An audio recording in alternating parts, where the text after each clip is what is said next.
Bom, essa explanação que eu vou fazer para os senhores hoje, como eu disse, até falei para minha filha, ela falou assim, nossa, mãe, é uma coisa que não tem fim, né, isso aqui. Na verdade, não tem mesmo, porque eu vou trazer ideias para os senhores, né, porque vocês vão ver que tem um imbróglio agora enorme que se criou nessa lei dos planos de saúde. E por conta do MADI, que está vigindo, que cancelou um artigo. Mas vamos começar aqui, para a gente, senão a gente... Hoje tem jogo, né? Acho que vocês vão querer ir assistir, né? O jogo importante é amanhã. Não é hoje, é Brasil... Amanhã. O Brasil e Equador não é hoje? Amanhã joga Corinthians e Internacional. Ah, não, mas o Brasil e Equador é hoje, não é? Não é? É, né? Não, o Corinthians não tem nem graça. Só ganha. Bom, eu vou fazer um breve histórico do plano de saúde, tá? Ó, para vocês terem uma ideia, essa palestra é esse livro aqui. Eu não vou, lógico que eu não vou falar tudo, porque senão não dá, né? Eu vou fazer meio ao passando, assim, só para vocês entenderem. Bom, os planos de saúde, quando eles começaram, na verdade, foi por volta do ano de 1940, que foi porque os empregados, as pessoas que trabalhavam nas empresas públicas, eles não eram agregados ao sistema de saúde público, que naquela época tinha o IAPI, IAPTEC, ANSP. Esse pessoal mais jovem não sabe nem o que eu estou falando, né? O pessoal da minha idade, assim, conhece alguns, né? O IAMPS, INPS, depois virou INSS. Então, eles não eram, os funcionários das empresas públicas, eles não podiam usar o sistema de saúde, que era esse sistema previdenciário. Então, eles começaram, nas empresas estatais, a criarem alguns convênios com umas equipes médicas para prestar assistência para as famílias desses empregados de empresas estatais. E foi em 1940 que tudo começou. Em 1950, começaram a surgir as primeiras empresas estatais, empresas privadas para proteger os empregados das empresas estatais e também das empresas privadas, né? Isso vai mais ou menos assim na época em que a General Motors veio para o Brasil e se instalou, inclusive lá na minha cidade, São Caetano do Sul. Eles começaram a prestar algum tipo de assistência médica e foram fazendo convênio com cooperativas médicas. Então, era uma coisa assim meio que sem fim lucrativo. Eles não eram para obter lucro. Era uma forma dos médicos trabalharem e também os empregados das empresas receberem assistência médica. Pode passar. Olha lá. Primeiramente, essas empresas médicas eram cooperativas de médicos e empresas de medicina de grupo, que eram mediadas pela Previdência Social. Aí a Previdência Social, quando começou a crescer isso, as empresas privadas, eles começaram a ser mediados, a Previdência Social via, estava fazendo direito, como é que era. Mas era uma coisa assim, não existia lei para a Previdência Social fiscalizar, era uma coisa assim meio... Eu deixo, você fiscaliza, ou que eu gosto que você fiscalize, eu deixo, o que eu não gosto, eu não mostro. Era uma coisa assim. Não existia nada que regulamentasse. Pode passar. Aí, em 1988, muito tempo depois, a Constituição ela vem regulamentar vários direitos básicos do cidadão. E, dentre eles,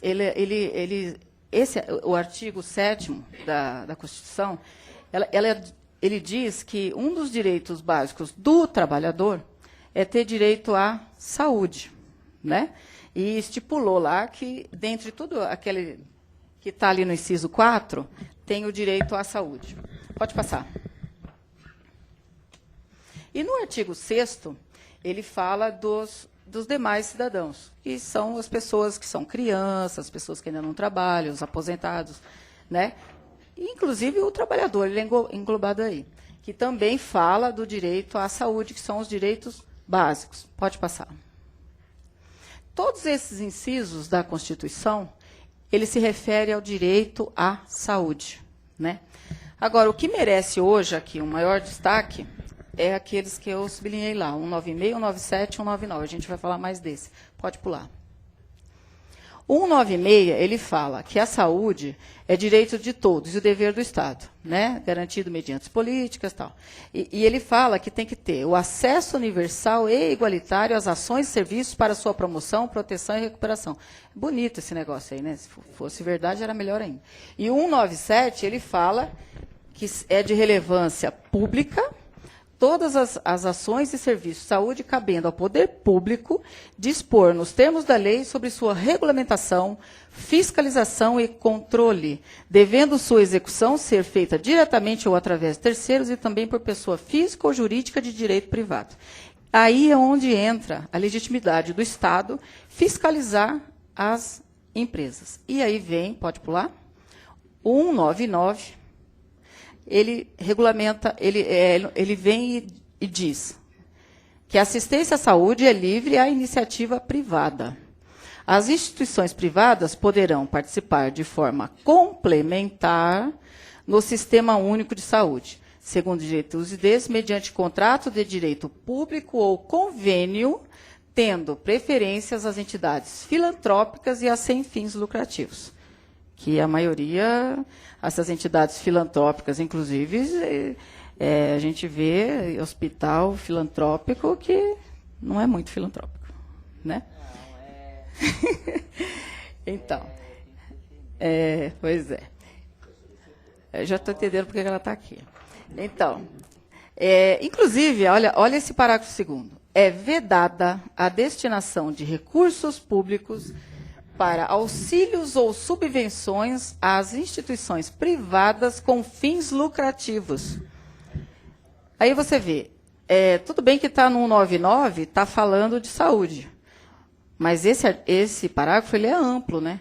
Aí quando a gente escuta na mídia falando que o governo, o BNDES, que é um banco público, que tem dinheiro público, iria, né, ajudar o Carrefour com o Abílio Diniz, a gente fica meio assim, dá um nó na cabeça da gente, né?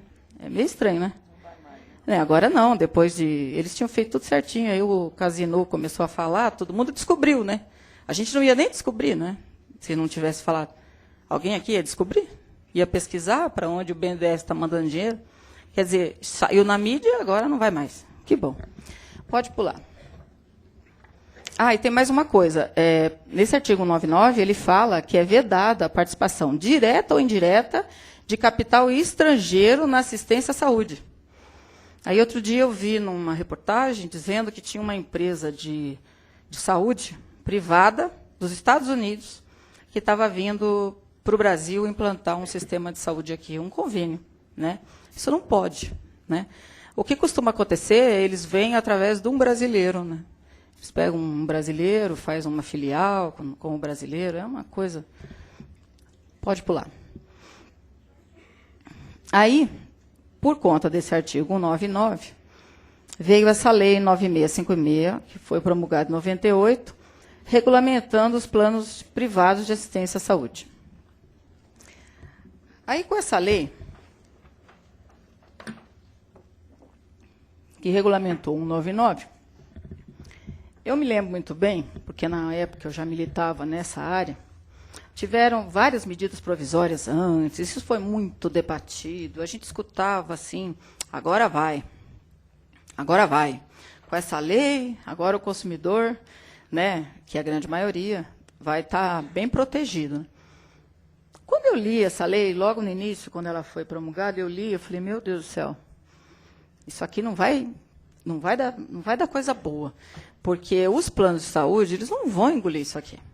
Eles não vão... Tinha uns artigos lá que dava muita proteção para o consumidor, na verdade, e tirava meios de defesa das empresas privadas. Eu achei que eles não iriam ficar quietos. Depois vocês vão ver mais para frente. Foi passada para a população como uma conquista, né? Só que desde 98 para cá, ela vem sofrendo tanta modificação, mas tanta modificação, que eu acho que eu até copiei aí, pode pular? Aí, está aí. Isso aí eu peguei agora, recentemente, do Planalto, que é mais ou menos o histórico dessa lei, né? Do jeito que ela está.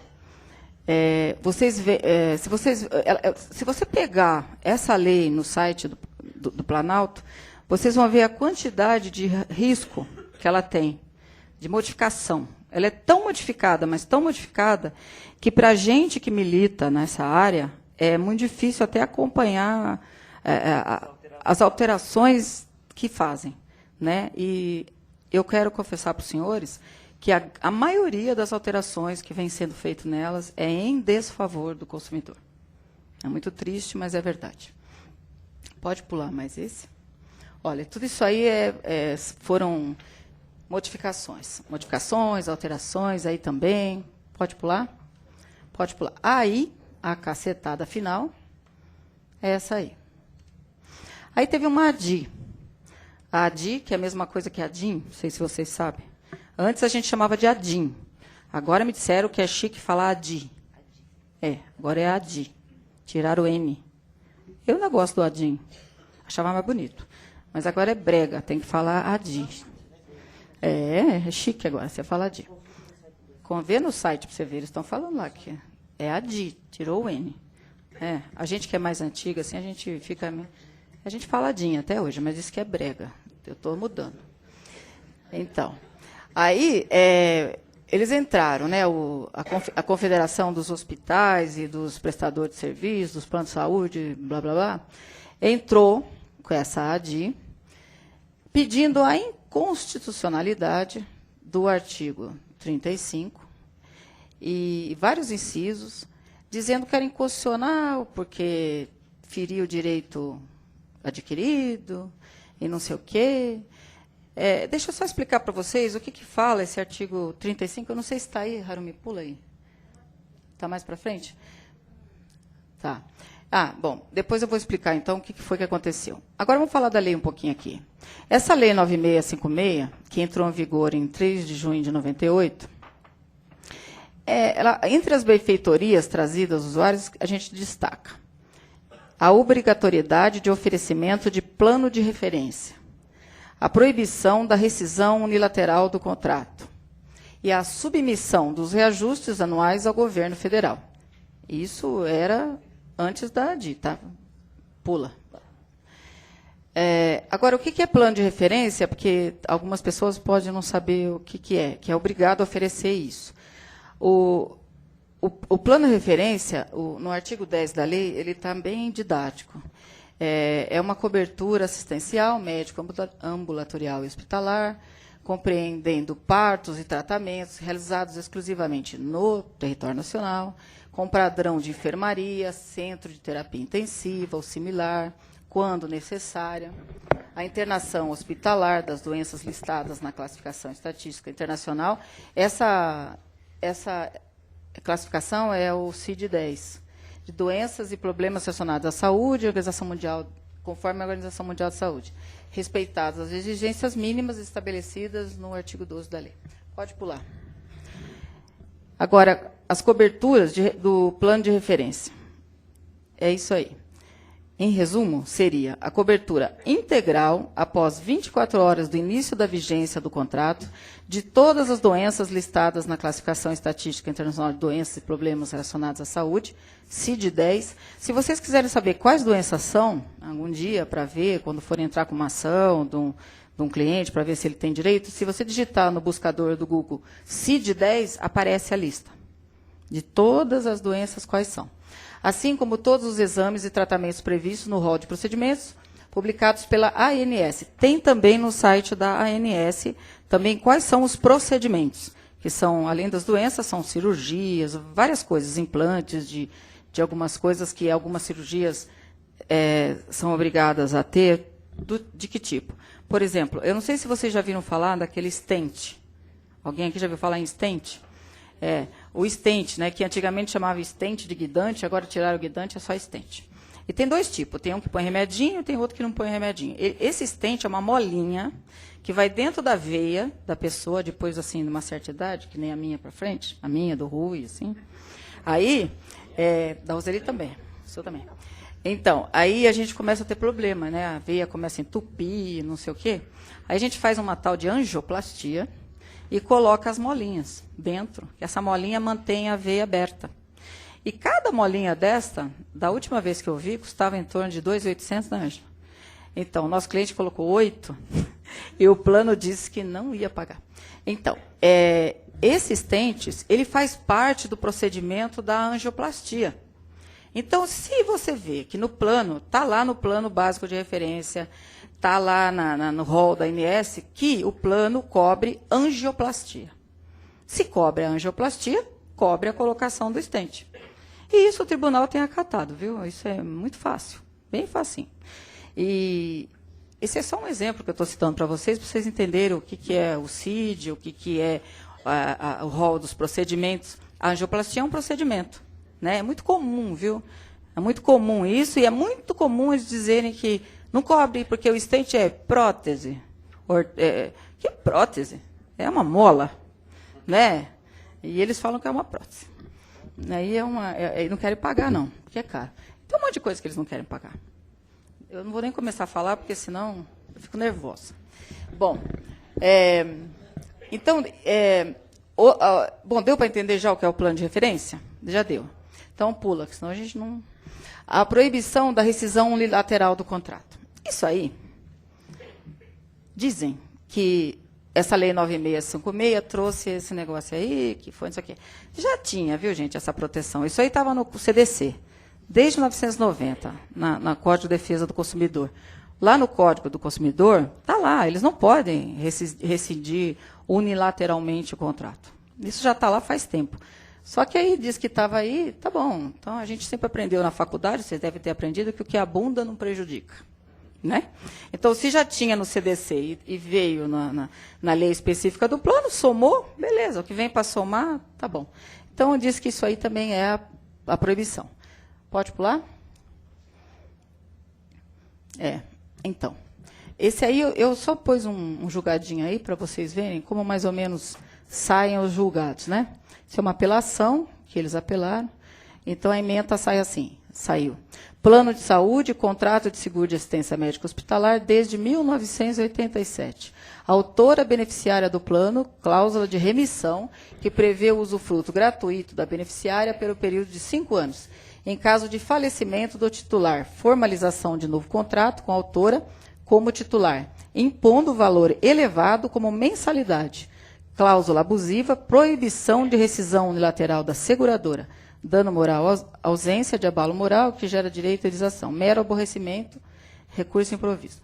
Então, eu até queria falar aqui para quem já é advogado e advoga na área, não fica pedindo dano moral, não, porque vocês não ganham nem essa sucumbência depois, viu? Porque, para o nosso TJ, quase tudo que acontece, assim, que aborrece, é aborrecimento da vida moderna. Então, não dá dano moral. Para dar dano moral, tem que morrer, arrancar uma perna, tirar um dedo. E aí eles dão lá R$1.000, 5.000. Quero ver você, quando você estiver lá, o que você vai fazer. Então, porque, eu não sei, quem advoga, vocês sabem como é que é o negócio. Você pede dano moral, vem cada mixaria que é coisa louca, né? E o coitado do cliente, às vezes, ele não entende, né? Fala, mas como é que pode, né? Eu falo, mas mas o juiz não deu 50? Deu, mas por que eles falaram que é só 5? Eu falo, não sei, porque você não é a Xuxa, o Pelé. Não sei, eu acho que só pode ser isso, não é famoso. Então, quando o pessoal entra com essas liminares, as coisas de plano de saúde, uma grande parte costuma falar que quer dano moral. Então, eles acham assim, que se o juiz deu a proteção na cautelar, falando... Não, cobre esse procedimento, não pode rescindir o contrato, mantém o contrato com essa senhora. Então, foi alcançado o provimento jurisdicional. Se foi alcançado, por que dano moral? Aquele período anterior que a mulher ficou nervosa, aquilo ali faz parte da vida moderna. Aí, por conta disso, eles dão parcial provimento. E aí, fala que é para ratear os honorários. E os senhores não vão ganhar honorário de sucumbência. Entendeu?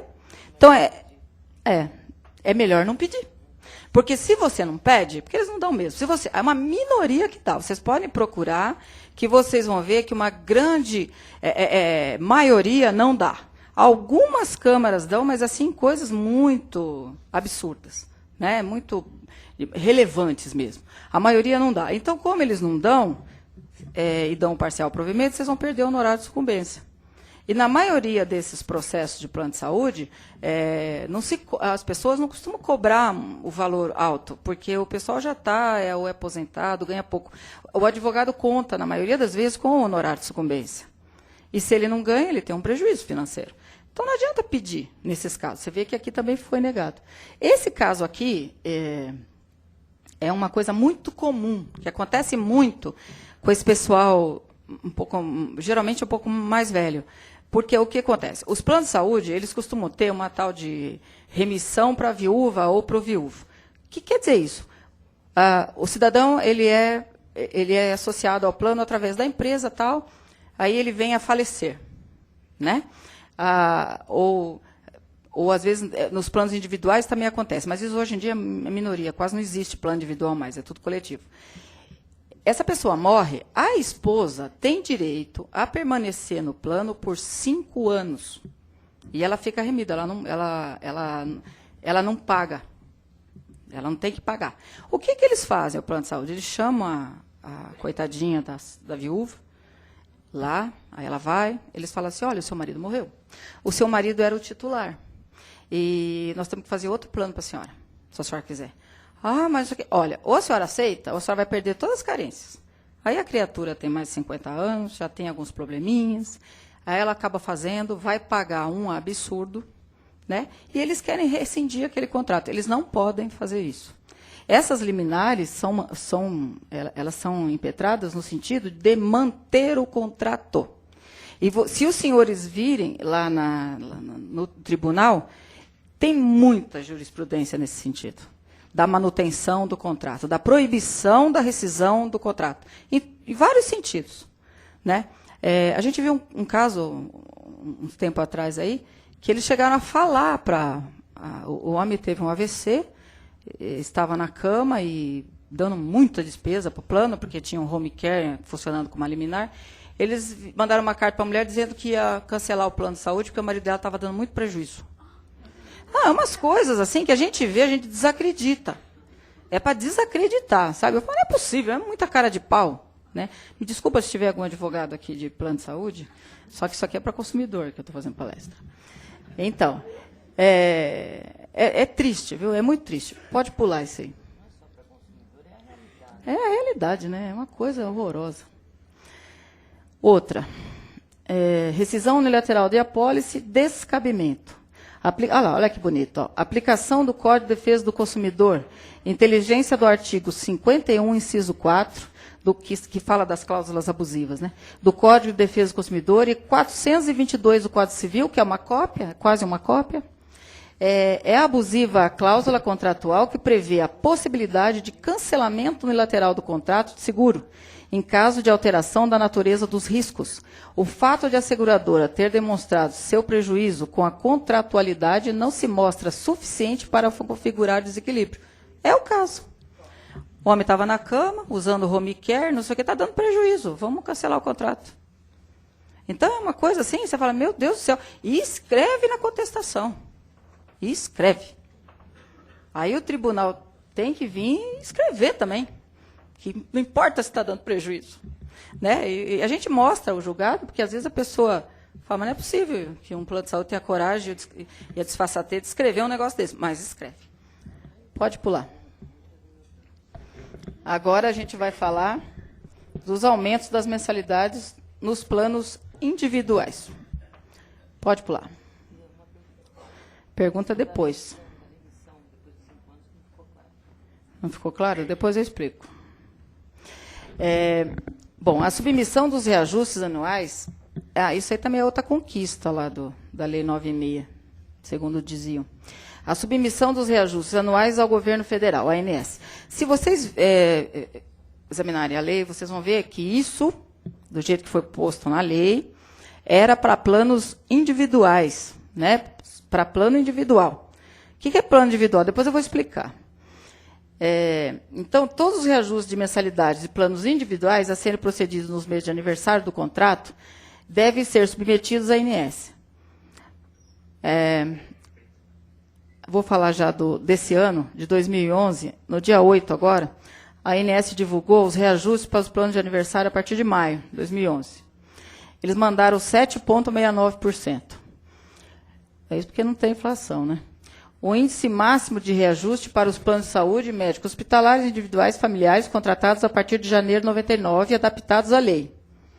O percentual incidirá sobre os contratos de cerca de 8 milhões de consumidores, ou seja, 17% dos consumidores de plano de assistência médica do Brasil. A metodologia utilizada pela ANS é a mesma desde 2001. Aí eles isso aí eu tirei do site, tá? Eu copiei só para vocês verem que coisa bonita.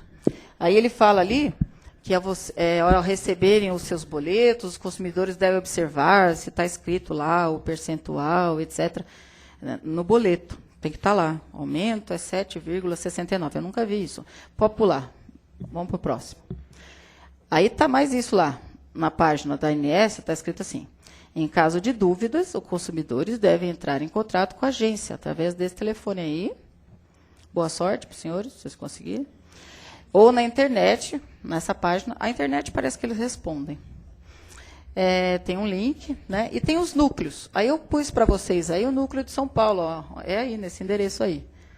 Na Avenida Bela Sintra, tal. Esse aí é o núcleo da ANS na cidade de São Paulo. Tá?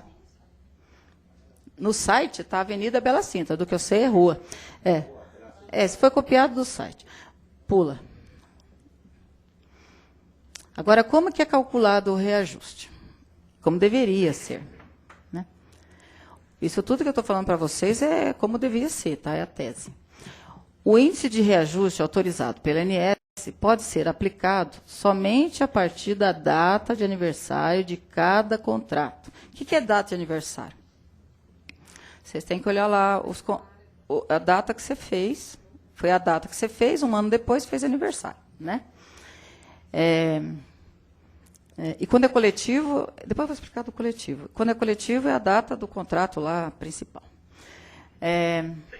Então, deverão constar no boleto o pagamento autorizado pela ANS, o número do ofício de autorização da ANS, eu nunca vi isso, como código, o número de registro do plano, né, tal. E lá no site da ANS tem todos os reajustes autorizados desde que ela foi criada. Tá? Desde 2001, a metodologia está lá. Né? Que às vezes a gente precisa desses índices, quando você vai entrar com um processo para pedir para baixar a mensalidade de alguém, dizer que está tudo errado, que está muito alto o valor, aí você precisa de todos aqueles índices lá que estão lá no site. Nesse site aí. Pode pular. Olha lá como é que calcula, olha que bonito. É assim. Então, vamos supor, vamos pegar um contrato de R$100, aniversário em maio. Só que como o índice saiu em julho, então ele saiu com 3 meses de atraso. Em tese, os senhores já teriam pago maio, junho e julho, R$100. Então, aumentou 7,69. Como que seria feito? Porque você tem que pagar os para trás, os reajustes que você não pagou do mês do aniversário do seu contrato. Como esse índice saiu em julho, hipoteticamente, esse teu contrato que você paga R$100, o aniversário dele é maio, então a gente calcula 7,69, que vai dar R$7,69. No mês de agosto, você vai pagar R$115,38. Por quê? É o 7,69 de agosto, mais o 7,69 de maio que tu não pagou. Entendeu? Então, está somado ali. Aí, em setembro, é a mesma coisa, com o reajuste de junho, que você não pagou, e o mês de outubro, de novo, o julho que tu não pagou. Em tese, deveria, em novembro, abaixar. Agora, eu pergunto, alguém aqui, depois que aumenta, conseguiu receber alguma coisa que baixou? Eu nunca. Você já? Olha, a futura desembargadora, sim. É porque eles sabiam que você ia ser desembargadora. Só você, Rosina. Você baixou o teu? Não, sem pedir. Ah, sem pedir? Ah, já descobriram o seu nome lá naquela lista. Então, vamos... É o correto. Veio correto. Veio os números. Que beleza. Mais alguém aqui recebeu também? Abaixou? Olha lá. Cri, cri, cri. Ninguém. Viu? Vamos para a próxima. Bom, essa ANS, que é a agência que regula, né? A lei regula, para vocês entenderem, a Lei 9656/98 regulamentou o artigo 99 da Constituição Federal. Aí, precisava de alguém para regular, né? Porque na lei fala que vai ter alguém para regular e tal. Aí foi criado, né, em 99, através de uma medida provisória, que depois virou lei, aquela lei ali, 9.961 de 2000, veio essa Agência Nacional de Saúde Suplementar. Aqui no Brasil, a gente adotou um sistema alemão de controle estatal de atividades através de agências reguladoras. Então, tem a agência do petróleo, a agência da água, tem agência de tudo, até de pesca, de tudo, de tudo. Tem a ANA, né, chama ANA, Agência Nacional da Água, bonito esse negócio. Então, tem várias agências. E lá nessas agências, a maioria do pessoal que fica lá, dirigindo e trabalhando, que são os que mandam, eles normalmente, tem raras exceções, mas a grande maioria, cargo político, tá? Eles não são técnicos. A grande maioria não é técnico. Então, eles estão lá porque eles são de um partido A, de um partido B, porque precisa fazer acordo para ter essas coisas que o senhor sabe lá que acontece lá em Brasília. Negócio do Congresso, para aprovar as coisas. Então, eles colocam, assim, de vários partidos. Eu não estou falando isso porque é só do PT, não. Tem de tudo quanto é partido. Tem gente dirigindo isso com cargos políticos. Então, como não são técnicos, eles não entendem muito bem da coisa. Só para vocês terem uma ideia, não falando de agência, falando de ministério, a ex-ministra da Pesca no Brasil era a Ideli Salvati. Não sei nem se ela sabe colocar uma isca no anzol. Será que ela sabe? Não sei. Agora ela é da Casa Civil, está lá em cima, está ajudando lá a fazer a articulação. Então, mas é a mesma coisa. Nas agências é exatamente a mesma coisa. Tá? São cargos políticos. Então, por aí vocês já vão vendo que deve ser uma beleza o controle, né, da ANS, né? Agência Nacional de Saúde Suplementar. Por que suplementar? Porque são os planos de saúde, que é delegado, né? Esses planos eles trabalham através de uma delegação da União, que tem obrigação de prover a saúde da população através do Sistema Único de Saúde. Então, delega para o plano de saúde complementar a saúde do brasileiro, porque, em tese, o governo não dá conta de prover a saúde para esse pessoal todo. Então, a ANS é que tem que controlar. E sob a égide da ANS, tem um conjunto que engloba consumidores, prestadores da área de saúde, operadores e também gestores do Sistema Único de Saúde, que é o SUS. Né? E hoje, os gestores do Sistema de Saúde também são cadastrados na ANS e têm que prestar informação econômica. Pula, Harumi. Lá. O que são gestores do SUS? Aí não tem nada a ver com plano, mas eu vou explicar, que senão fica no ar. Né? Os gestores, depende do nível, né, de que, por exemplo, lá eu explico ali, no nacional seria o ministro da Saúde. No estadual é o secretário de Estado da Saúde. E no município, o secretário municipal da Saúde. Esses são os gestores da saúde pública, que tem que gerir o capital que a União manda para operacionalizar o Sistema Único de Saúde, que é prestar saúde indistintamente para todos os cidadãos do Brasil. Inclusive agora, parece que agora vai. Porque lá para trás, quando foi criada a lei, a 9656, em 1998, está lá que os planos de saúde têm que devolver o dinheiro para a União quando a União presta saúde para uma pessoa que tem plano de saúde. Tá? Então, para vocês entenderem. Por exemplo, eu tenho um plano de saúde. Então, eu vou lá no Hospital das Clínicas, porque eu sei que lá tem o melhor urologista. Eu vou lá ser atendida por aquele doutor. E lá não preciso pagar. Vamos supor, eu fiz pelo SUS. Lá é público. Aí, o que acontece? O plano de saúde teria que pagar a União, ressarcir a minha consulta, meu tratamento, se eu ficar internada, e etc. Até hoje, isso aí não entrou na prática. Até hoje não devolveram um centavo. Agora eu escutei essa semana, Lúcia, disse que agora vai. Diz que a partir, agora vai. Vai não sei para onde, mas diz que vai. Eu ouvi lá na Globo News, estava um povo falando que os planos de saúde estão bravos, eles estão muito bravos, que eles vão ter que devolver dinheiro agora para o SUS. Porque parece que vão cobrar, parece que a nossa presidenta agora quer. Eu estou gostando. Foi o Alckmin é outra coisa, mas vai devolver também para o governo. O Alckmin não tem que querer nada, o SUS é federal, o que ele está querendo? Ah, vai. Então pula. Ela gosta do Alckmin. Eu também gosto, não tenho nada contra. Bom, as funções gestoras no SUS podem ser definidas como um conjunto articulado de saberes e práticas de gestão necessários para a implementação de políticas na área de saúde. Bonito. Se fosse gente técnica, eu até acho que se tivesse ali médicos que fizeram administração hospitalar, gente que entenda da coisa, eu acho que seria maravilhoso, porque a lei está boa.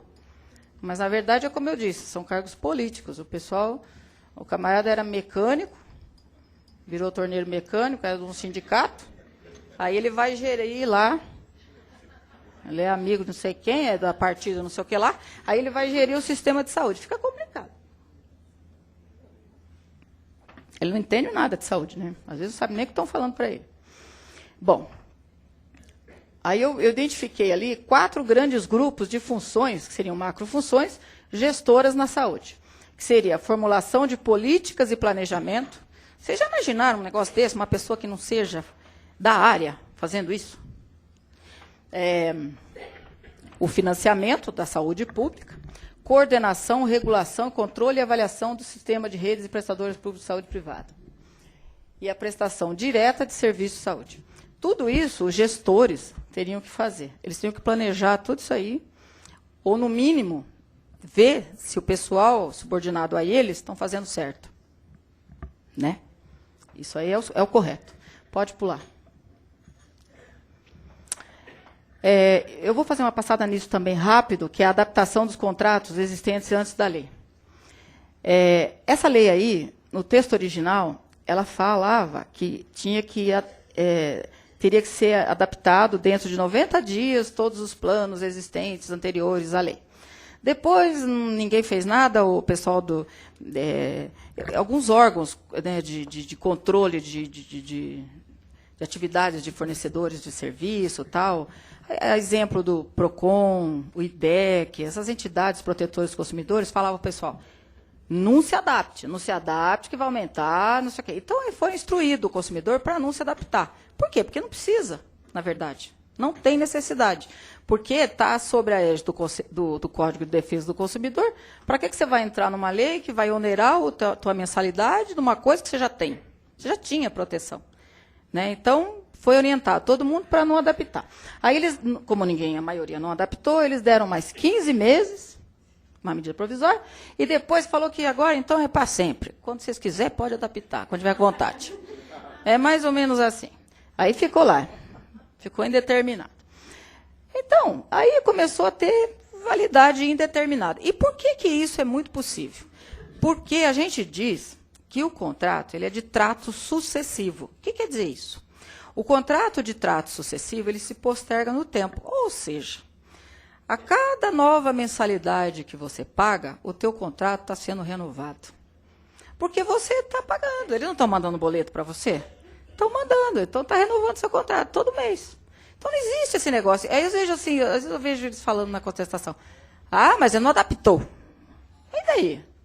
Esse boleto que ela pagava era o quê? Doação para vocês? Eu acho tão engraçado. Eu escrevi outro dia no negócio. Eu escrevi assim.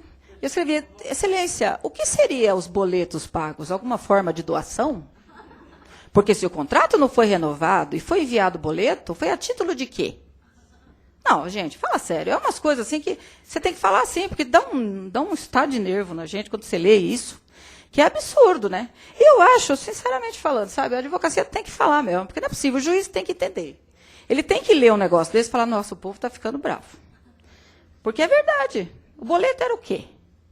Se o contrato não foi renovado e, em tese, ele não existe, eles mandam o boleto para tua casa para tu pagar, a troco de quê? Hein, Lúcia? É o quê, será? Doação. Mas então você tem que me dar o recibo para eu pôr no imposto de renda como doação, porque do que eu sei, eu estou pagando. Porque se eu não pagar, você manda a carta falando que vai cancelar o contrato, então o contrato está vigindo. É uma coisa doida. Vocês vão sair daqui hoje pior do que vocês entraram. Porque, de verdade, é muito louco isso aqui. Por isso que a minha filha falou, mas isso não tem fim. Não tem mesmo. Mas é assim, a gente vai, é o Código de Defesa do Consumidor, Estatuto do Idoso. Essa lei eu não gosto dela, não. Sabe, eles citam, o pessoal de negócio de plano de saúde, eles ficam citando, eu não dou a mínima, cito nada. Eu cito o CDC, Estatuto do Idoso, Constituição. Ah, beleza. Vocês não precisam citar isso aí. Até porque vocês vão ver, está um imbróglio agora. Então, eles falavam que tinha que adaptar, bababá, e não sei o que tá. Aí, a bendita da liminar. Aí, o que aconteceu? Assim, a adaptação dos contratos foi muito debatida pelos hospitais, plano de saúde, posto que esses entendessem que passavam a assumir novos riscos de atendimento, abrangidos pela nova lei e regulamentações da ANS, sem a devida contrapartida financeira. O que eles falavam? Olha, eles falaram um negócio, deveria ter lógica, mas não tem nenhuma. Que eles falavam assim, mas a lei nova e a ANS está obrigando a gente, para os contratos novos, eu tenho que cobrir um monte de coisa. Né? Eu tenho que cobrir tratamento de AIDS, eu tenho que cobrir... tem vários procedimentos médicos hoje extremamente modernos, transplantes de órgãos, um monte de coisa. Até alguns casos de inseminação artificial, do que eu sei, já estão começando a cobrir. Né? E aquelas próteses, de quando a pessoa quebra o fêmur, tem que pôr uma prótese, ortoses, tudo isso cobre com os adaptados que estão pagando o dobro. O bendito do stent, tudo isso aí. Então, e o que eles fizeram? Aí eles inventaram esse negócio, que o plano novo paga mais. Quem se adaptou, paga mais. Quem não se adaptou, paga menos. Pagava menos, porque não veio aquela bolada. Porque quando se adaptava, vinha uma cacetada. Um valor enorme para pagar. Então, eles pagavam aqueles aumentos anuais. Pagava menos de uma pessoa adaptada do que um adaptado. Então, eles falavam assim, mas agora eu estou tendo que cobrir esse aqui não adaptado, e eu não estou tendo a contrapartida. Como se eles estivessem tendo algum prejuízo. E eles entraram com essa... No ADI, eles falam disso.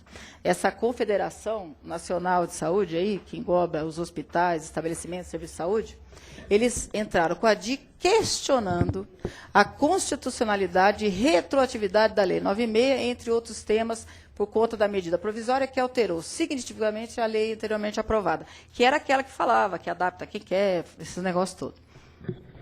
E aí, deram a liminar. E com essa liminar, o que eles fizeram? Eles suspenderam a vigência do artigo 35E, que é onde estava tudo isso aí. Por aí que eu acho que eu tenho o resultado da liminar. Esse é o artigo 35E, que se vocês entrarem no site lá do Planalto, ele está lá na lei, ele continua lá, mas ele está com a vigência suspensa. O que quer dizer isso? Não tem aplicação. Não tem problema nenhum. Porque o CDC está firme e forte. O CDC, a Constituição, está tudo, está uma beleza. O Estatuto do Idoso, está tudo vigindo, viu, gente? Esse negócio não está. Então, ele falava, olha o que falava isso.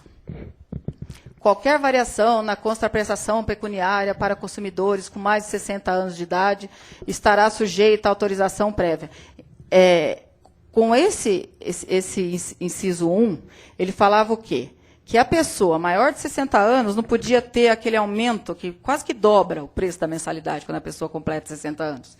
Que para o plano fazer isso, quando a pessoa aumentasse para 60 anos, teria que pedir uma autorização prévia da ANS. Isso estava lá, que foi, esse artigo foi acrescentado com aquela medida provisória que perdeu a eficácia por conta da ADI. A alegação de doença ou lesão pré-existente estará sujeita à prévia regulamentação de matéria pela ANS. É vedada a suspensão ou a rescisão unilateral do contrato individual e familiar de produtos que trazem inciso 1 por parte da operadora, ou seja, não podia rescindir o contrato. É vedada a interrupção de internação hospitalar em leito clínico, cirúrgico ou em centro de CTI ou similar, salvo a critério do médico, né? E também não podia, tal. Tudo isso aí, se vocês lerem, com o CDC, abrange tudo isso aí. E o tribunal está indo nessa esteira. Graças aos advogados que estão... eu ouvi uma palestra outro dia na Associação Paulista de Medicina, lá de São Bernardo, e foi lá um ex-presidente do Conselho Federal de Medicina. E ele falou um negócio lá que eu fiquei toda orgulhosa. Eu estava na mesa. Ele falou assim, doutora, hoje, quem está fazendo medicina nesse país é o juiz através do advogado. Ele falou que hoje quem está dando saúde para a população é o juiz através do advogado. Eu achei muito bonito isso aí, inclusive eu coloquei, né, nas nossas petições, a gente está pondo esse comentário que ele me mandou por e-mail, a palestra dele, e eu cito essa fala, e com autorização dele. Porque é muito bonito isso, né? Se vocês pensarem, é verdade. Quem está fazendo medicina hoje nesse país é o juiz através dos advogados. Porque quem diz que o plano tem que pagar a operação, o tratamento, a quimioterapia, é o juiz. E tem mais um negócio. Eu vou contar isso aqui também, porque é bom vocês saberem.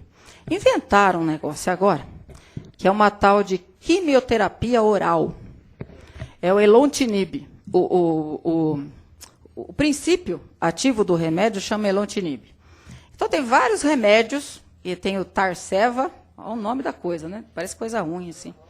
Xeloda, olha os nomes do remédio. Xeloda, Tarceva, que tem o Elontinib, que quando a pessoa já está, assim, numa situação lamentável, sabe, é para câncer que ele é utilizado. Então, quando a pessoa já está tão fraquinho, mas tão fraquinho, numa questão quase que terminal, eles não fazem mais aquela quimioterapia no hospital. Porque essa o plano tem que cobrir, porque está lá no rol. Quimioterapia, está lá, tem que pagar.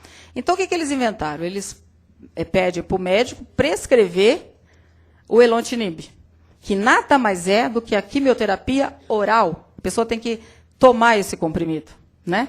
E ele é carésimo. É muito caro. Agora, a Bristol, né? Merck Bristol, que está importando esse remédio. Já tá meio que nacionalizado, está mais barato. Mas até um tempo atrás era coisa de R$8.000. E eles não pagavam. Aí começaram a vir as liminares para pagar a quimioterapia oral. Se vocês virem a quantidade de jurisprudência hoje no TJ do quimioterapia oral, vocês ficam maravilhados. Porque o tribunal, o juiz está mandando curar as pessoas. Está mandando dar o remédio. Eles têm que dar o remédio. Sob pena de multa diária. Eles têm dado R$5.000 de multa. E está bonito, viu? Essa parte aí é boa de ver, assim, esse tipo de jurisprudência, quando o desembargador confirma a liminar do juiz lá embaixo. Por que se você entra com uma pedido de liminar, falando para o juiz, ele vai morrer, porque ele não tem dinheiro, você acha que o juiz vai dormir com um barulho desse? Que juiz vai querer dormir sabendo que vai provocar a morte de uma criatura? Né?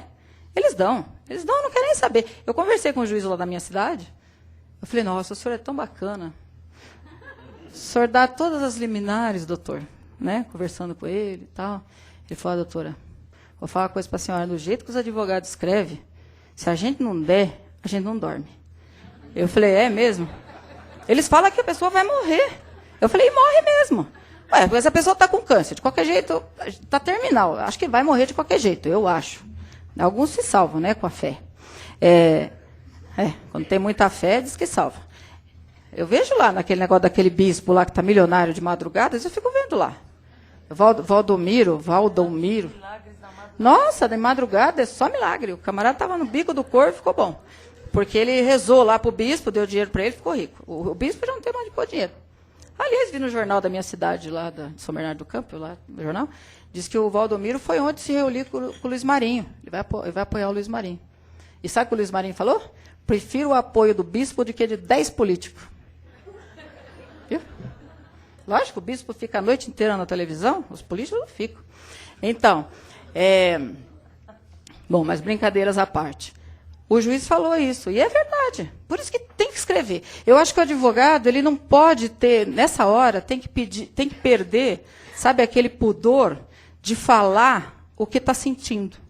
Porque quem trabalha com plano de saúde, as pessoas que mexem nesta área do direito, tem que falar.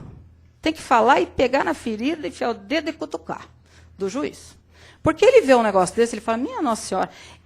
E sabe o que mais eu tenho feito e tem dado certo? Eu vou dar uma sugestão. Tira a foto da situação da pessoa. Põe a foto. Põe a foto, porque as meninas lá do cartório, elas colocam até uns clipes assim, para não ver. Outro dia eu falei, nossa, o que é isso? Está cheio de clipes. Eu falei, ai, doutora, pelo amor de Deus. Pelo amor de Deus. Eu falei, mas a juíza viu? A juíza viu. Nossa, tá aí, doutora, mandou 5 mil por dia. Então, essas coisas assim, vocês têm que colocar.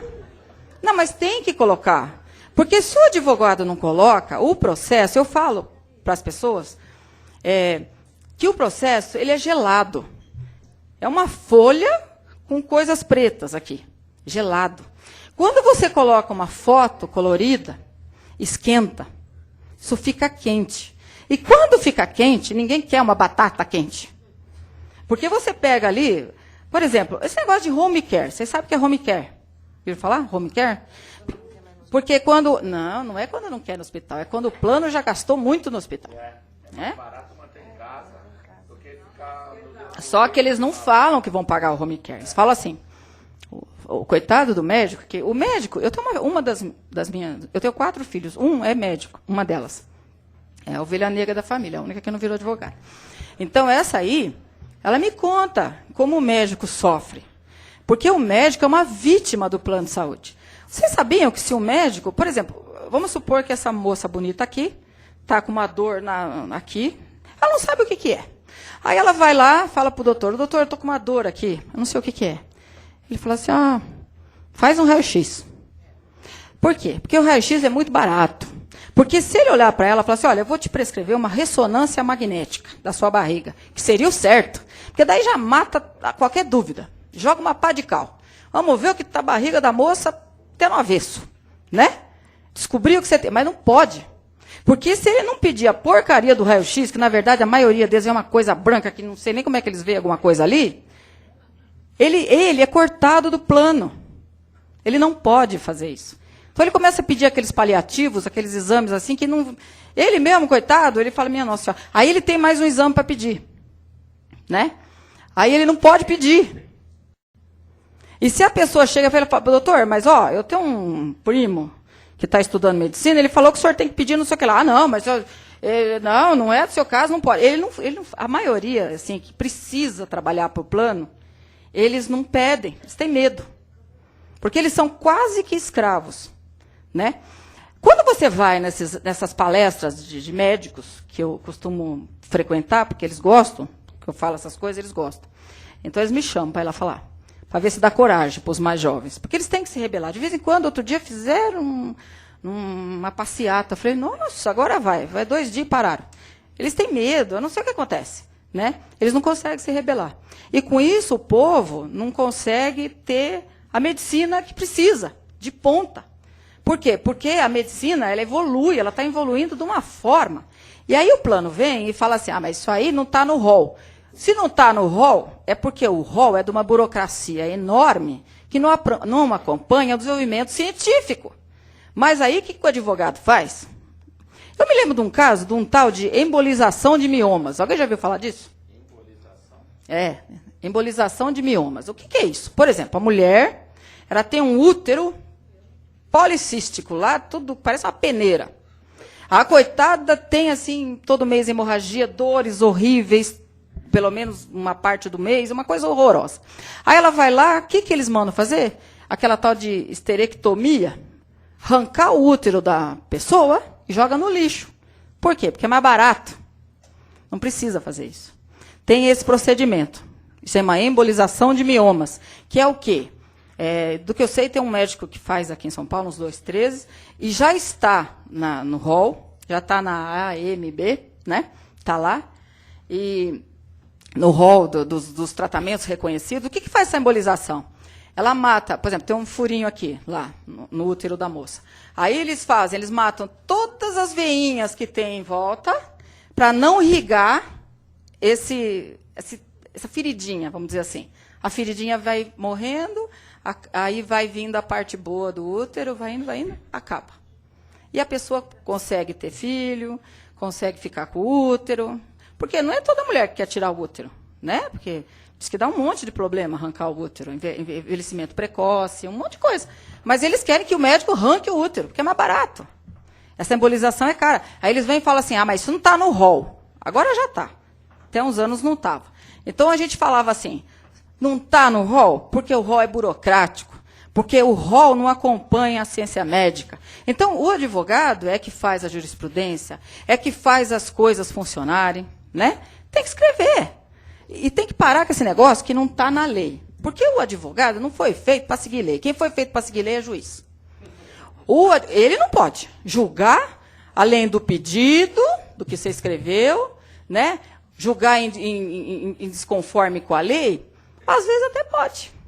Depende do caso que você colocar para ele, né? E se você der argumento. Então, nesse caso, o advogado que milita nessa área, quando eu digo que não pode ter pudor.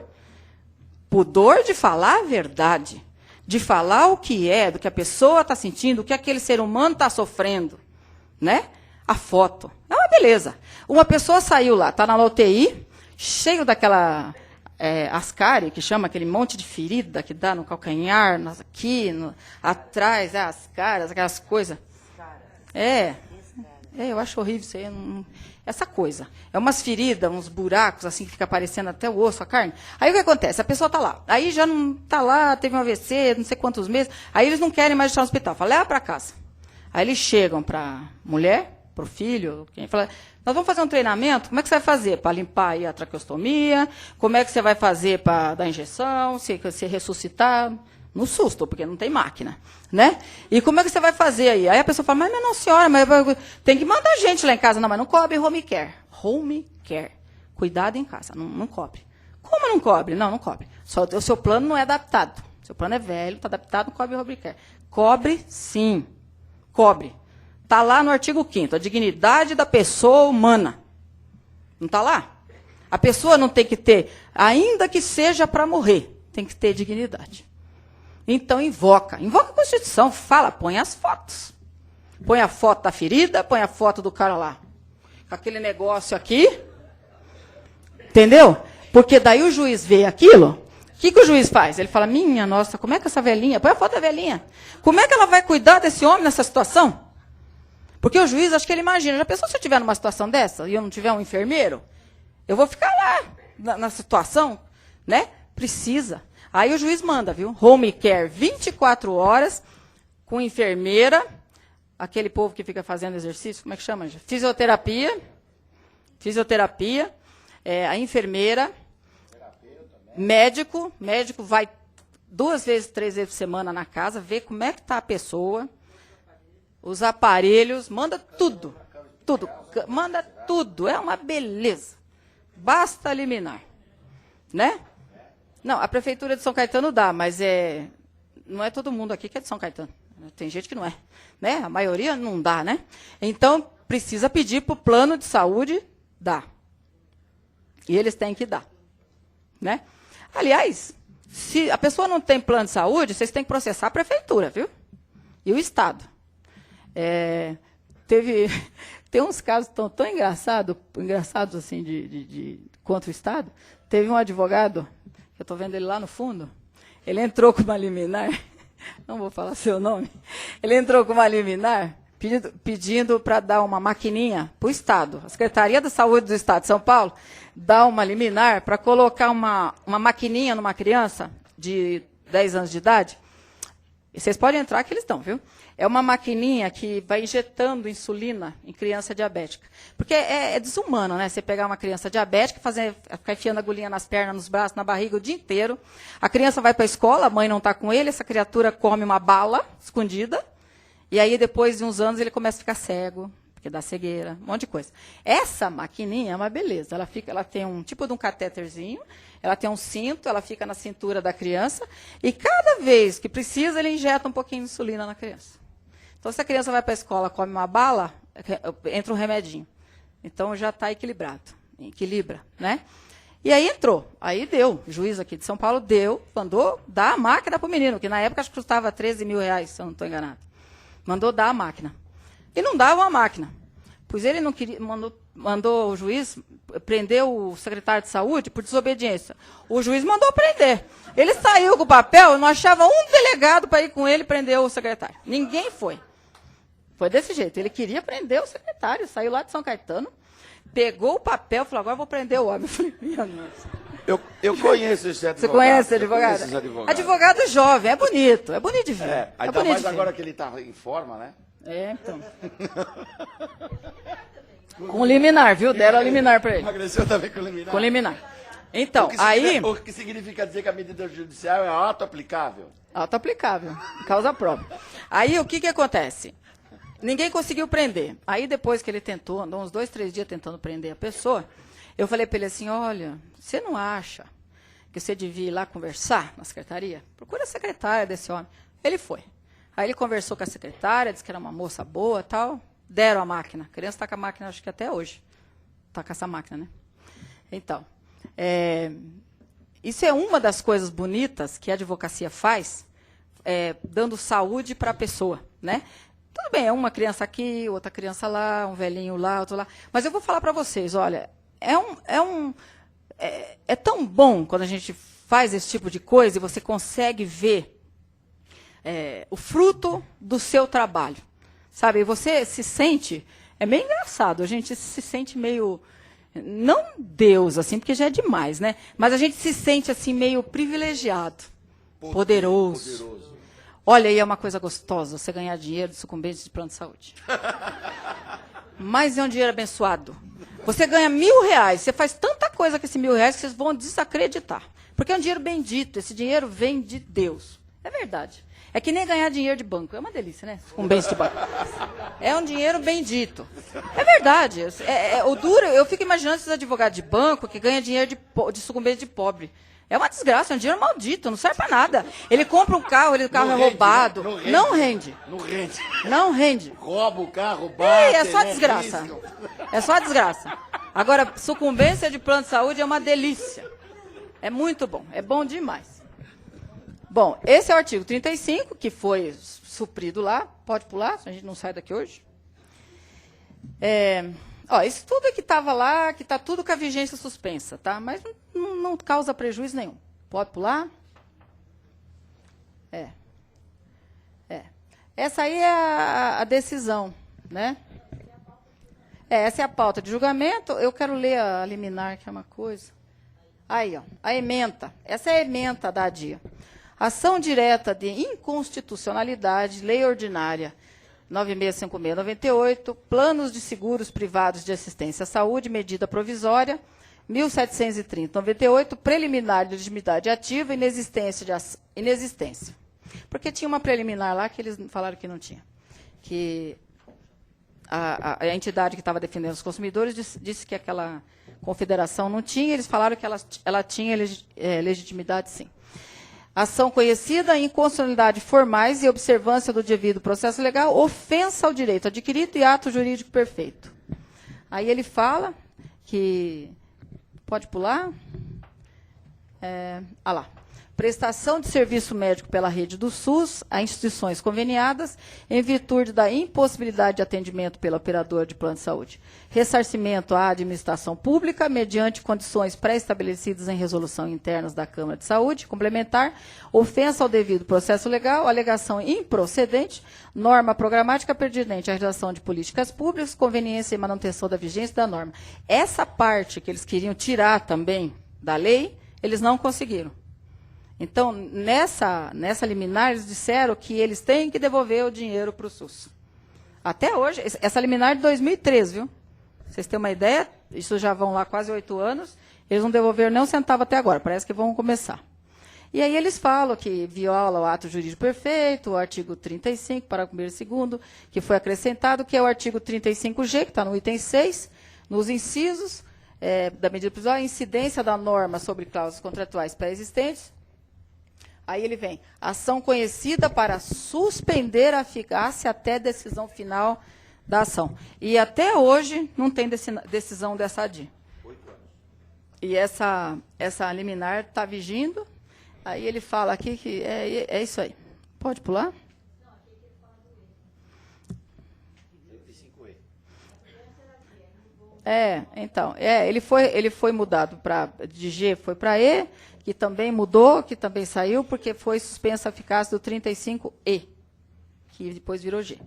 Então, nenhum dos dois está valendo. Então, tirou também a expressão 35E, mas se você pegar a lei, eles estão lá. Aí pula.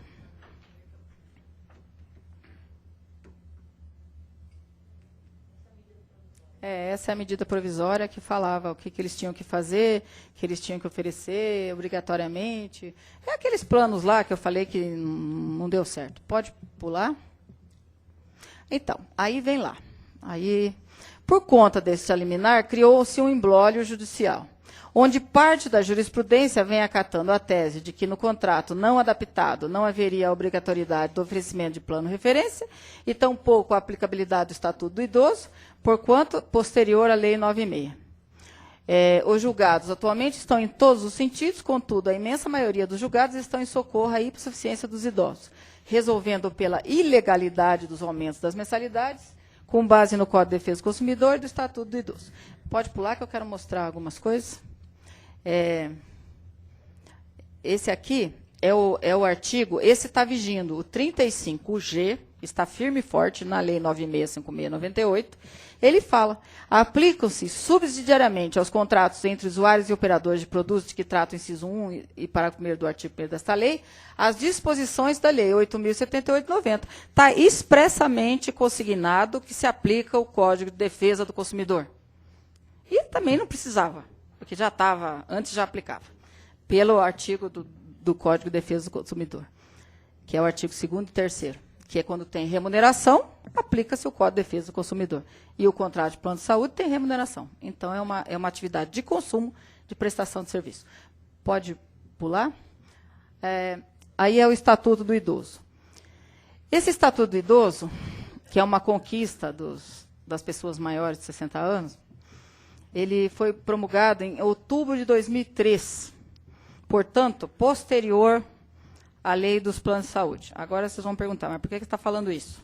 Porque vocês vão ver um monte de julgado daqui de São Paulo falando, alguns, né, os que não dão procedência na redução dos valores das mensalidades, eles usam isso. Ele fala que o estatuto veio depois da lei 9656. Então não se aplica. Eles falam, escreve e assina. Pula. Então, aí eu contei uma história do Estatuto do Idoso, né, que a partir de 94 foi criada aquela Política Nacional do Idoso, e dava uma certa proteção para o idoso. Só que em setembro de 2003 foi aprovado o Estatuto, que imediatamente foi sancionado pela Presidente da República, trazendo vantagens abrangentes para todos os cidadãos maiores ou iguais maiores ou iguais a 60 anos. Ele tramitou 7 anos no Congresso, e foi publicado, né, em 1/10/2003, com vigência a partir de 90 dias de sua publicação. Pode pular? Quais as principais benfeitorias que traz o Estatuto do Idoso? Agora, por que eu estou falando isso em relação ao plano de saúde? Aí vocês vão entender daqui a pouco. Ele traz essas benfeitorias. Seria o direito, né, de cultura, esporte e lazer, que todo idoso tem direito a 50% de desconto em atividades de cultura, esporte e lazer. Vocês sabem que idoso só paga meio ingresso, basta mostrar a carteira de identidade. O trabalho, que não é permitido a discriminação em razão de idade ou fixação de limite máximo na idade para a contratação de empregado. Nos concursos públicos, muito diferente do que a grande maioria pensa, se tiver um empate entre um menino e uma pessoa mais velha, o mais velho tem preferência. Não tem limite para você prestar concurso. Pode pular? Isso também agora eu vou falar, hein? O tribunal não aceita maior de 70 anos. Não pode isso. Não pode, porque com 70 ele aposenta compulsoriamente.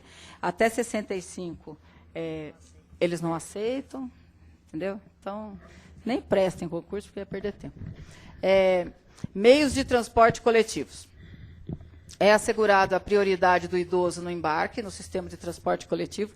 Vocês veem como é que é? Quando tem um idoso, todo mundo se afasta, os jovens. Aí o idoso entra. Aí o banquinho azul do metrô está disposto para ele. É isso. É uma beleza, né? É exatamente isso. Então, o negócio para poder andar de ônibus de graça, né? Toda pessoa com mais de 65 anos de idade, ele tem direito a usufruir de transporte coletivo urbano público ou em concessão pública, sem pagamento. O documento de identidade é suficiente para a utilização do transporte coletivo, não sendo exigido qualquer outro tipo de cadastramento prévio. No caso das pessoas compreendidas na faixa etária de 60 e 65, ficará a critério da legislação local dispor sobre as condições para exercício da gratuidade, nos meios de transportes previstos no artigo, pula.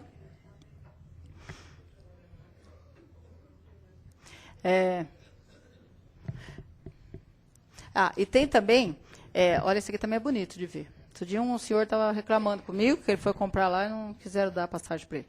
Olha lá. Todo meio de transporte coletivo público ou sob concessão deverá reservar, no mínimo, 10% dos seus assentos para os idosos. Estes assentos devem ser diferenciados e conter avisos legíveis. Por isso vocês veem no metrô o banquinho azul, né? Alguns verdes, outros azul, que é porque é para idoso, é para diferenciar. Aí você vê uma mocinha sentada lá. Todos os transportes coletivos interestaduais deverão reservar para os idosos que comprovadamente recebam por mês renda mensal até 2 salários mínimos, 2 vagas gratuitas em cada veículo. Caso a quantidade de idosos que percebam até 2 salários mínimos mensais seja superior à vaga a eles destinados no veículo, deverão ter um desconto de 50% no preço da passagem. Deu para entender? Por exemplo, tem uma viagem daqui para Cabobó, né? Aí o camarada quer ir passear lá. Ele ganha até 2 salários mínimos, tem mais de 65 anos, o que ele faz? Ele vai lá, ele tem que ter um assento. Então, vamos supor que já tem 2 idosos antes dele que já foi lá. Ele tem o direito, ele deve comprar a passagem com 50% de desconto. É isso que diz aí. E tem que exigir, viu? Se vocês soubessem como esse povo está bravo, eles sabem, viu? O pessoal aí está exigindo os direitos, é bonito de ver até, sabe? Eles sabem disso aí. Pode, moradia. Nos programas habitacionais públicos, ou que recebam subsídio através de recurso público, deverão reservar aos idosos 3% das unidades construídas. A eliminação de barreiras arquitetônicas e urbanísticas para a garantia de acessibilidade ao idoso, a critério de financiamento deverá ser compatível com os rendimentos de aposentadoria e pensão. As unidades destinadas aos idosos devem ser preferencialmente no pavimento térreo. Agora, eu quero ver uma pessoa de 70 anos conseguir um financiamento da Caixa. Não dá, viu? Mas eu acho que com liminar eles têm que dar. Tem que fazer liminar. É bom, é serviço. Vocês têm que saber disso, porque isso aqui, hoje eu estou dando um leque de serviço para a advocacia aqui. Proibição de discriminação, abandono ou violência contra o idoso. Nenhuma pessoa idosa poderá ser objeto de negligência, discriminação. Aliás, não é só idoso, né? Ninguém, né, pode isso aí. Crueldade ou opressão em razão de sua idade. Quem discriminar o idoso, impedindo ou dificultando seu acesso a operações bancárias, meios de transporte... Por que está falando isso aí? Hoje em dia, tem muita gente maior de 65 anos de idade, aposentado, ou que ganha aquele benefício do LOAS, lá da lei de orçamento, que ganha aquele salário mínimo, né? Então, é um benefício que eles dão no INSS para quem não comprova nenhum tipo de renda no lar, né? Então, a pessoa vai lá e eles pagam os R$545 todo mês. E tem um monte de idoso que ele é proibido de gerir esse dinheiro. tem lá um neto, um irmão, um filho, é horrível de ver. Se vocês for verem a estatística de idoso, o maior agressor é o próprio filho. Se vocês entrarem lá no Ministério da Assistência Social, é horrível de ver. Por isso que eu estou investindo muito nos meus netos, porque o que menos agride é o neto. Eu estou tratando meu neto, eu tenho 2, eu trato bem, porque diz que é o que menos agride. Você vê? A gente precisa tratar bem, viu, Lúcia? Você já tem neto? Ainda não. Quando você tiver, você trata bem. Agora eu porque entendo diz porque que lá na... Agora eu entendo porque você trata o Felipe direito, viu? É verdade, o neto é uma benção. Por isso que você trata o Filipinho com aquele... Lógico, eu estou vendo meu futuro, né? Então, não, eu estou falando sério, porque eu dei uma palestra uns tempos atrás aí para o negócio de gestores de asilos, e eu falei muito disso, e eu precisei buscar no Ministério da Assistência Social essas estatísticas. E até eu mesma, né, eu fiquei muito chocada assim, de ver, né, que o principal agressor são os próprios filhos. Né? E dentro da esfera de agressão, o neto são os que menos agridem. Né? Gostei disso. Então, e outra coisa também, quando eles tomam essa carteira do INSS, é um cartãozinho do idoso e proíbe ele de usar, e a pessoa vai lá tirar o dinheiro dele, ele começa a definhar esse idoso, porque ele começa a achar que ele está ali, ele está um peso, entendeu? E aí, um monte de gente da família vivendo com o dinheiro dele. Ele deveria estar aproveitando a vida, fazendo alguma coisa, e não consegue. Isso é uma realidade, viu? Nesse país aqui tem muito disso aí, muito. Vocês podem ver que lá em algum vizinho sempre tem. E aí está lá, que qualquer idoso que for submetido a condições desumanas, sofrendo qualquer tipo de privação, seja alimentação, cuidado indispensável, seu responsável legal sofrerá sanção penal, que varia de 2 meses a 1 ano de prisão, além de multa. Se em razão da negligência advier a morte do idoso, a pena aumenta de 4 a 12 anos de reclusão. Agora, a coisa mais difícil que tem é você conseguir que um idoso faça uma denúncia na delegacia contra um membro da família. É dificílimo. Quando eu fui presidente da OAB de São Caetano, eu criei lá na delegacia, com a ajuda lá dos delegados, eu criei um departamento que chamava Plajan. Era um plantão jurídico de assistência à mulher, ao adolescente e ao idoso. Então, ia muito velhinho lá reclamar de maus tratos. A cidade que eu moro, 27% da população é maior de 65 anos de idade, São Caetano do Sul. Tem muito idoso. Então, eles iam lá reclamar. A gente falava assim, então tá. Então, aí, vamos ali fazer o TC, né? Vamos ali. Não, mas aí como é que é isso? Então, nós vamos escrever isso que a senhora está falando. O senhor está falando, não, mas não posso. É meu filho, é minha filha. Entendeu? Eles não vão. Eles querem que a gente chame eles lá para dar um susto. Aí eu falava, meu senhor, quem dá susto é fantasma. O senhor tem que ir num centro. O senhor tem que ir num centro de Umbanda, essas coisas aí que tem espírito. Aqui é OAB. Aqui é OAB, ali é a delegacia. Nós estamos tudo junto aqui. Aqui o senhor vem aqui, nós vamos fazer BO. Aqui a gente vai falar com o delegado, vai chamar teu filho aqui. E se ele não andar na linha, nós vamos deixar ele dormindo uns 3 dias aqui para ele ver o que é bom. Porque se o senhor está falando é coisa grave. Não, então peraí que eu estou sem documento, amanhã eu volto. Desaparecer. Entendeu? Então, é a grande realidade. Isso é realidade no país. É muito dura, mas é verdade. Eles não denunciam. E não deixam fazer nada. As entidades de atendimento a idoso também têm muita responsabilidade, né? Tanto que a maioria dos municípios já tem esse Conselho Municipal de Idoso. É por força de lei, viu? O prefeito, quando ele faz o Conselho Municipal de Idoso, não é porque ele é bonzinho, né? Porque ele é obrigado a fazer. Que é para cuidar dos idosos. Né? Esse conselho, ele vai olhar na cidade as entidades que cuidam dos idosos estão cuidando direito. Né? Porque também tem entidade que não cuida, não. Eles pegam as carteirinhas do LOAS aí dos idosos e fica lá comprando carro para filho, para não sei quem, recebe os velhinhos lá, sabe? Por isso que tem esse conselho, para olhar esse tipo de coisa, né? Olha lá, isso está no estatuto também. Aos idosos é garantido o direito de gerir seus próprios bens. Assim, qualquer pessoa próxima ou não ao idoso que venha se apropriar ou desviar seus bens, aí inseridos o cartão bancário, cartão de aposentadoria ou de qualquer tipo de rendimento do idoso, poderá ser condenado a pena que varia de 1 a 4 anos de prisão e multa. Né? Você vê que é crime tomar a carteirinha do idoso. Mas não dá GCRIM, não. 4 anos não dá, não. Popular. o que realmente nos interessa nessa oportunidade. Pode pular. Que é esse artigo aí, ó, que é esse que vocês vão usar para negócio das mensalidades. O artigo 15. É assegurada a atenção integral à saúde do idoso por intermédio do Sistema Único de Saúde, SUS, garantindo-lhe o acesso universal e igualitário em conjunto articulado contínuo de ações e serviços para a prevenção, promoção, proteção e recuperação da saúde, incluindo a atenção especial às doenças que afetam preferencialmente os idosos. No parágrafo 3º, está lá. É vedada a discriminação do idoso nos planos de saúde pela cobrança de valores diferenciados em razão da idade. Está lá. E isso aí está vigindo. Então, é esse artigo que se usa hoje e que o tribunal está regulando as mensalidades através desse artigo. Os próprios desembargadores que confirmam as liminares, eles usam isso aí. Bom, aí a saúde do idoso, eu já falei alguma coisa. O atendimento domiciliar, nós também já falamos, pode pular. Aí eu selecionei aí algumas jurisprudências, que se vocês quiserem anotar. Os idosos versus os aumentos abusivos em decorrência da mudança de faixa etária. Pode passar. Aí são as jurisprudências que estão em compasso com o Estatuto do Idoso. Esse julgado da Nancy Andrighi é maravilhoso e a gente tem usado muito e eu trouxe para os senhores verem. Pode pular? É uma verdadeira lição de humanidade dessa ministra, esse parecer dela, esse voto. Né? Isso tudo está no voto.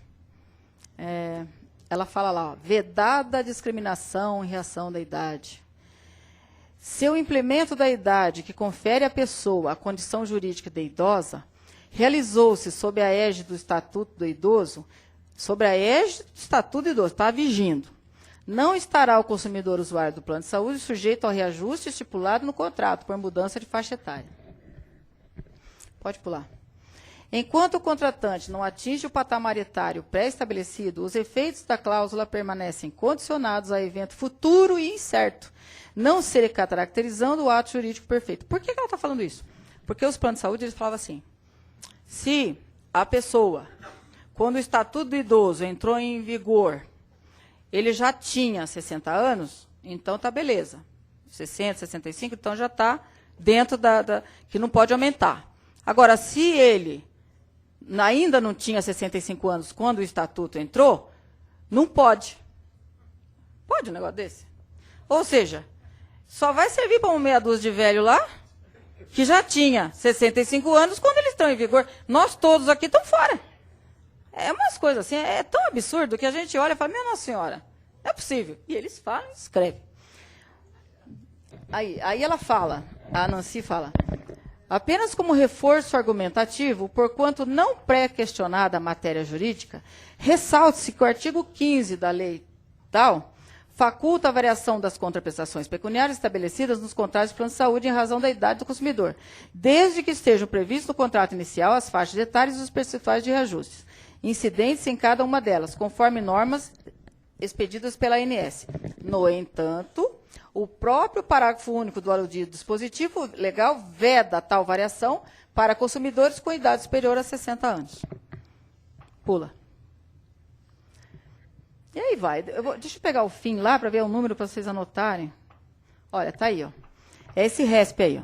É o RESP 809-329 do Rio de Janeiro. A relatora é a ministra Nancy Andrighi, da terceira turma, que foi julgado em 25 de 3 de 2008 e publicado em 11/4. Quando ela deu esse voto, já estava vigindo aquela liminar lá, viu, gente? Aquela que tirou a vigência do artigo lá 35. G, que depois virou E, e que depois está suspenso. Isso, e aquilo lá já estava. Ela não deu a mínima para aquilo lá. Pode pular. Aí os precedentes das câmaras do direito privado de São Paulo. Pode pular? Essa da primeira Câmara. Plano de saúde, contrato mantido por seguro, idoso, reajuste de mensalidade por faixa etária, vedação expressa no Estatuto do Idoso, aplicava o caso artigo 15, parágrafo 3º, cláusula ilegal, nulidade declarada, recurso desprovido. Esse é um. Vocês querem copiar o outro? Não? Essa aí é o número. É a apelação 919-6235-40 de 2007, 8.26.000.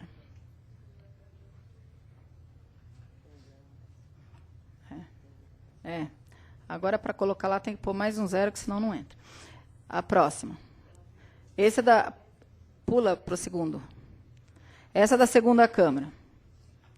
Olha lá que bonito lá. Ó. A aplicação da restrição mesmo a contratos anteriores à lei. Ou seja, aquele negócio que eu falei lá do Estatuto do Idoso. Desde que atingida a faixa etária citada em momento posterior. Ou seja, pouco importa se a pessoa tinha 60 antes, depois. Fez 60, não pode aumentar. É isso que está dizendo. Esse é muito recente, ó, de 15 de fevereiro, agora. Mas tem mais recente, eu peguei uns agora de, acho que julho, junho. Pode pular. Já anotaram? Essa é da terceira, mesma coisa. Ah, e esse aí, ó, mandou devolver os valores desembolsados e inaplicabilidade da prescrição ânima. Eles mandam devolver os últimos 5 anos que a pessoa idosa pagou indevidamente. Porque a pessoa, enquanto o processo está tramitando, a pessoa vai pagando. Porque se não pagar, o plano fala que está inadimplente e cancela. Aí eles começam a pagar. Às vezes o juiz acolá não deu a liminar. Aí a pessoa continuou pagando. Aí eles mandam devolver tudo que pagou a mais, porque está no pedido também lá, né? Olha lá, esse aí é no artigo 27 do CDC, essa devolução aí. Porque é relação de consumo, né? São 5 anos. Olha lá, o recurso da operadora foi improvido com observância quanto ao prazo prescricional. Próximo. A quarta. Olha lá, inadmissibilidade de incidência de reajuste para maiores de 60 anos, em consonância com a Lei 10.000, Estatuto do Idoso. Esse é de fevereiro também, agora, de 2011. Pode pular.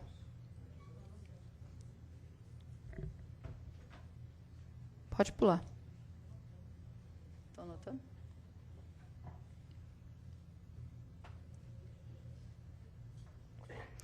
Olha isso aí que bonito. Afronta ao artigo 15, parágrafo 3º da lei, do Estatuto, que veda expressamente a discriminação do idoso pela cobrança diferenciada de valores em plano de saúde. Ação julgada procedente, sentença mantida, recurso não provido. Esse também é de fevereiro.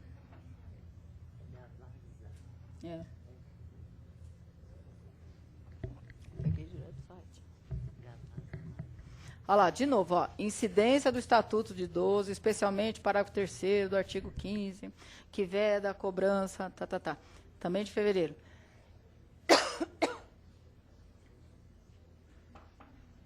Pode pular.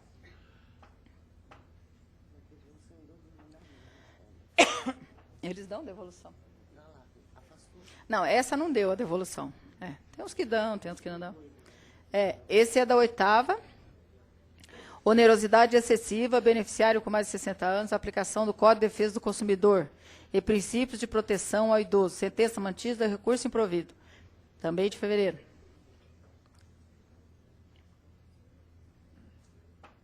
Pode pular, Rani. Essa outra, mesma coisa. Estatuto do Idoso, vedação de reajuste após 60 anos, norma de ordem pública. Pode pular? Da 10ª. Olha lá, essa aqui o juiz Acó tinha dado o improvimento. Foi revertida. Seguro o reajuste das mensalidades em razão da mudança de faixa etária. Abusividade configurada, sentença que deu pela improcedência da ação revertida. Apelo provido. Essa virou lá em cima. Agora, esses aí são os entendimentos favoráveis aos reajustes, pela não aplicabilidade do Estatuto de Idoso. A velhinha está chorando. Essa é agora, ó. 13/6/2011. Ele fala, segura o plano de saúde, cláusula de reajuste para mudança de faixa etária, nulidade e inocorrência, cláusula expressa que não trouxe nenhuma dúvida ao consumidor. Omissão da autora na leitura. disposições contratuais que não autorizam anulação, aplicação do artigo 15 da lei do plano de saúde, recurso provido, voto vencido. Teve um voto divergente que foi vencido. Pacta sunt servanda. Coisa de louco, né? Coisa antiga, né? Coisa que, da época do Ronca, que o povo fazia o contrato, você conseguia fazer um contrato com uma pessoa, né? Pacta sunt servanda, ela se aplica quando você consegue entabular um contrato, não num contrato de adesão, né? Contrato de adesão, você tem que aderir. Ou você adere ou não adere, ninguém muda o contrato. Como é que você vai botar pacta sunt servanda num contrato de adesão? É coisa pra gente... Não entra na cabeça, né? Aí eu fico pensando o que leva uma pessoa dessa para um negócio desse. Não deve ter mãe, pai vivo, já morreu, eu não sei. Pula. Essa também é a mesma coisa. Olha lá, ó, estatuto do idoso posterior ao negócio.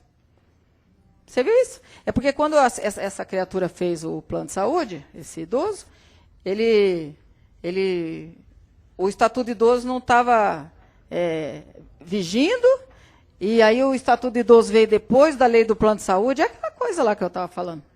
Né? E outra coisa, ó, aumento de 41% que não se mostra abusivo. Não deve ter mãe, nem pai, não é possível. Não, 41% de ajuste não é abusivo? Gente, pelo amor de Deus. Esse aí nem é bom copiar. Olha, esse é outro. Idade alcançada antes da entrada em vigor do Estatuto de Idoso. É aquela balela lá que eu falei para vocês. Então, coisa de doido. Esse é de 2009, já tinha essa moda lá. Pula. Olha lá. Agora aqui eles falam do permitido reajuste para mudante de faixa etária para contato coletivo, não para individual. Olha lá. Reajuste da mensalidade em aproximadamente 100% por mudança de faixa etária. A autora que completou 50 anos de idade, ausência de abusividade no reajuste do prêmio a fim de recompor o cálculo atuarial por mudança de faixa etária. Previsão no contrato coletivo, ação improcedente. Isso aí eles falam que é para contrato coletivo. Por exemplo, esse contrato que nós temos aqui da Caixa, da CASP, é um contrato coletivo. Existe os advogados fazem um contrato que é por gerenciamento de risco. Só que, assim, algumas câmaras vão atrás desse negócio aí. A maioria fala que não tem nada a ver. Porque até os contratos coletivos também se submetem aos reajustes da ANS. Até porque os contratos individuais, hoje em dia, quase não existe mais. Porque, por conta disso, o que fizeram os operadores de plano de saúde? Não tem mais contrato individual. Tenta fazer um individual para vocês verem. Não consegue. O que eles fazem? Ele fala, não, você não tem uma turma aí na sua família aí? Ninguém tem firma? Ah, tem. Não, meu tio tem taxista. Ah, então. Tem CNPJ? Tem. Ah, então uma firma. Reúne aí uma meia dúzia. A gente faz um coletivo. É assim que está o negócio. É verdade. Você não consegue fazer mais plano individual. Ninguém consegue. Eles não oferecem. Por conta desse negócio aí. Aí eu falo lá diferenças entre planos individuais e coletivos. Que, na verdade, para o CDC e para o Estatuto de Idoso e para a Constituição, não tem diferenciação nenhuma. E muitas câmaras dizem isso. Só que está lá, isso aí eu peguei lá da ANS, né? Que pode ser uma pessoa física, que é uma empresa. Isso aí está lá no site da ANS, para quem quiser ver. Tá? Mas não vou atrás disso aí, não. Isso aí só serve para eles, para nós não serve. Pula. Essa é a última tela da minha palestra. Isso aí foi mandado por mim, por aquela pessoa que eu disse maravilhosa, que faz as palestras, um ex-presidente do Conselho. Esse é o jornal agora, que foi mandado para todos os médicos, em maio de 2011, está na página 5. É um jornal do Conselho Federal de Medicina. Ele fala assim, deputados criticam o valor dos honorários médicos pagos pelos planos de saúde e os altos lucros das operadoras. Contestaram igualmente os dados apresentados pela Federação Nacional de Saúde Suplementar, a FenaSaúde, no dia 10 de maio, durante a audiência pública conjunta das Comissões de Defesa do Consumidor, de Seguridade Social e Família, e de Trabalho, Administração e Serviço Público. Isso aí foi quando teve aquelas greves, aquelas coisas. O presidente da comissão, esse CDC aí é aquela Comissão de Defesa do Consumidor, não é o código. Deputado Roberto Santiago, que é do PV de São Paulo, anunciou que o colegiado vai sugerir uma proposta de fiscalização e controle para investigar os planos. E afirmou que as informações prestadas pela FenaSaúde não estão de acordo com a realidade. Vamos buscar resposta dentro das empresas. Por sua vez, o presidente da Confederação, o Silvio Costa, que é do PTB, disse estar impressionado com o alto lucro das operadoras. Segundo a FenaSaúde, no ano passado, as 15 operadoras filiadas, só da FenaSaúde, tiveram receita de 73 bilhões de reais e despesa de 58 bilhões de reais, ou seja, um lucro de 15 bilhões de reais. Esses planos atendem a 20 milhões de brasileiros, 30% do mercado. 5% de lucro, isso é o deputado falando, 5% de lucro líquido é um ótimo negócio em qualquer país capitalista. Vocês tiveram, no mínimo, 20%. E para quem quiser entender direito o que é plano de saúde, a gente sugere assistir esse filme do Michael Moore, chama SICO, SOS Saúde. Eu acho que esse filme tem na internet para ser baixado. Ele foi proibido aqui, ninguém fala, mas ele tem. Ele fala do sistema de saúde dos Estados Unidos. É a mesma coisa daqui, igualzinho. Tá? É idêntico, vocês vão entender. Se quem assistiu o filme... Mas eles não têm o SUS lá, né? Não, eles têm o Medicare lá, é a mesma coisa. É igualzinho. Que o Obama queria dar fim, que depois não quer mais. É uma desgraça. Então, esse filme é muito bom para entender. E dá uma força para o advogado. Bom, era isso aí, essa confusão toda que eu queria passar para vocês.